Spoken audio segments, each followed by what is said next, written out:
Yemek adasına ve mutfağıma hoş geldiniz. Bugün pratik bir şekilde herkesin yapabileceği, yapımı da gerçekten çok kolay, dakikalar içinde hazırlayabileceğiniz bu nefis çıtır çıtır hiç merdane kullanmadan böreğin yapımını göreceğiz. Buyurun, nasıl yapmışım yapımını görelim. Öncelikle gösteriyorum nasıl pul pul döküldüğünü.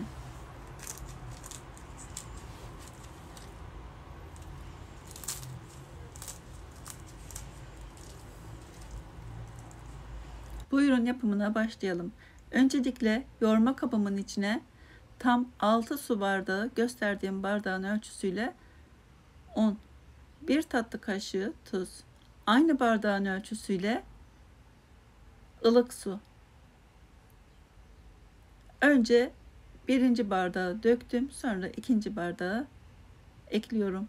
Kullanmış olduğum bardağın ölçüsü 200 milimlik. Önce kaşıkla güzelce toparlıyorum. Daha sonra elimle yoğurmaya devam ediyorum.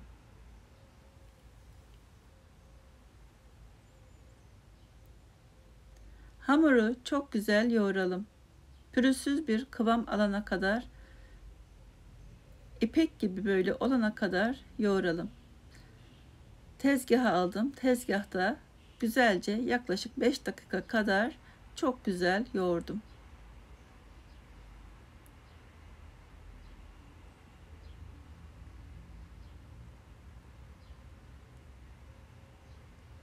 Ne kadar güzel yoğurursanız börek hem kolay açılır hem de daha lezzetli olur. Kıvamını gösterdim. Hiç bekletmeden ceviz büyüklüğünde bezelere ayırıyorum. Burada 3 yemek kaşığı tereyağı var. Tereyağını ısıttım.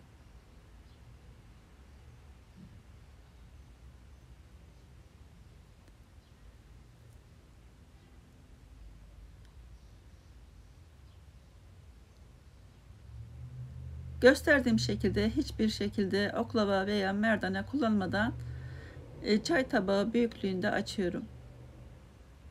Erimiş olan tereyağının üzerine şöyle 4-5 yemek kaşığı da zeytinyağını ekledim. Tepsimi biraz yağlıyorum.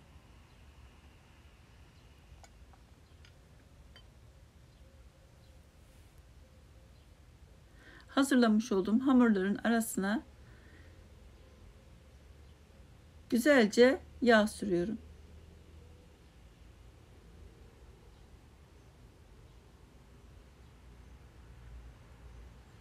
Gördüğünüz gibi ne merdane ne de oklava kullanmıyorum. Tamamen elinizle açabileceğiniz, gerçekten çocukların bile yapabileceği çok kolay bir börek tarifi.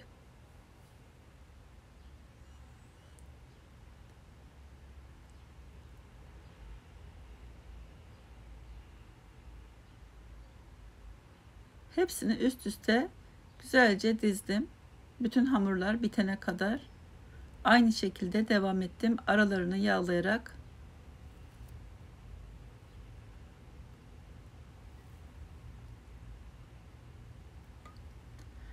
kalan yağı da üzerlerine sürüp sonra da hepsini hamurların üzerine döküyorum.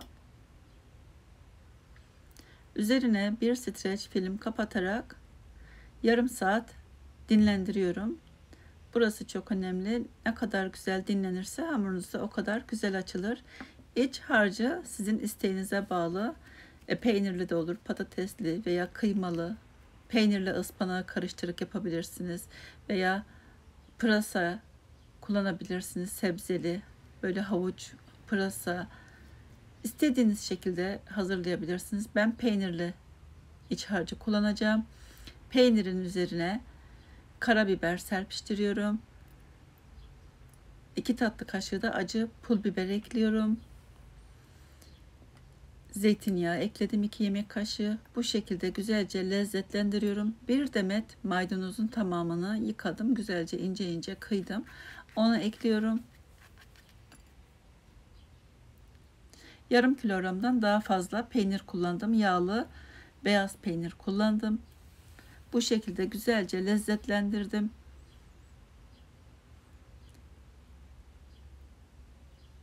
Maydanozu sevmiyorsanız kullanmak zorunda değilsiniz ama bu şekilde çok daha lezzetli ve daha faydalı bir iç harcı olmuş oluyor. Tezgahımı biraz yağladım.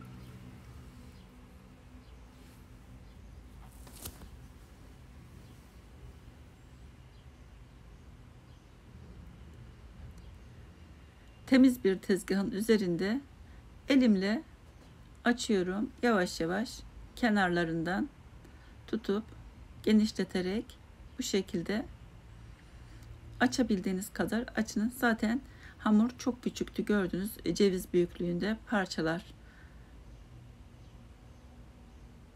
O şekilde bezeler hazırladım. O yüzden açması daha kolay. Bu şekilde inceltebildiğiniz kadar inceltebilirsiniz.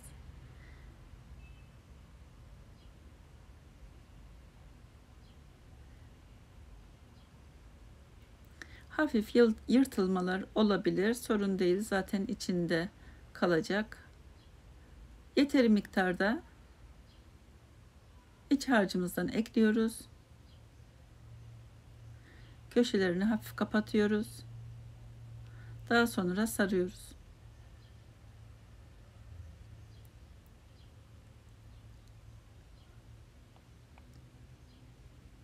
Gül böreği şeklinde kavuruyoruz. Hepsini bu şekilde bitirene kadar yapıyoruz. Köşeleri kalın gibi gelmesin size. Normal bir yufkadan çok daha ince, zar gibi ince. Çok da kalın olmuyor kenarları. Ama dilerseniz de koparıp atabilirsiniz. Kenarlarını kesebilirsiniz. Ama kalın olmuyor diyebilirim.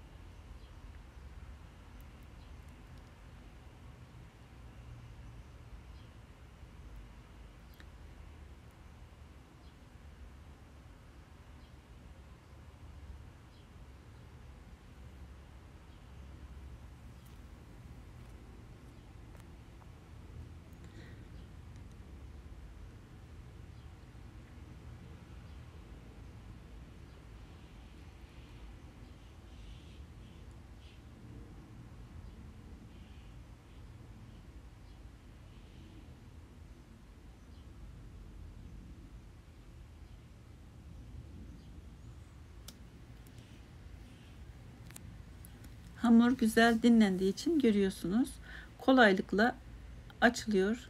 Gerçekten 10 yaşındaki bir çocuk bile bunu yapabilir.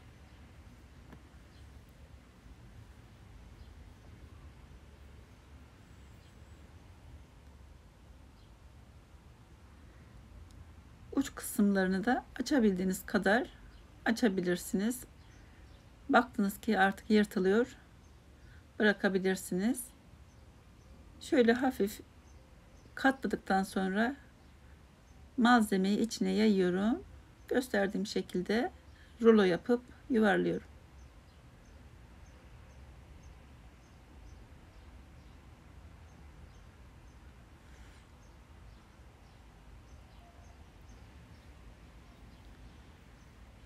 Evet, görüyorsunuz, baloncuk baloncuk oluyor içi. Hemen kabarıyor kendiliğinden.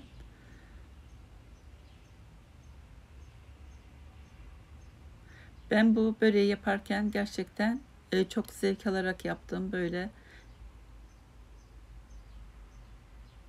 çok severek hazırladım bu böreği. Çünkü yapması çok kolay, çok eğlenceli.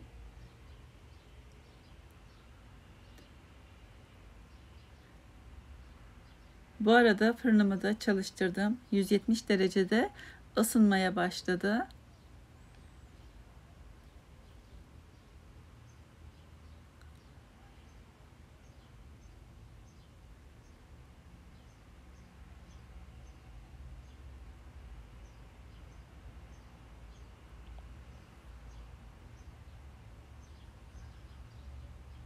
Çıtır çıtır sarıyer böreği lezzetinde güzel bir tarif.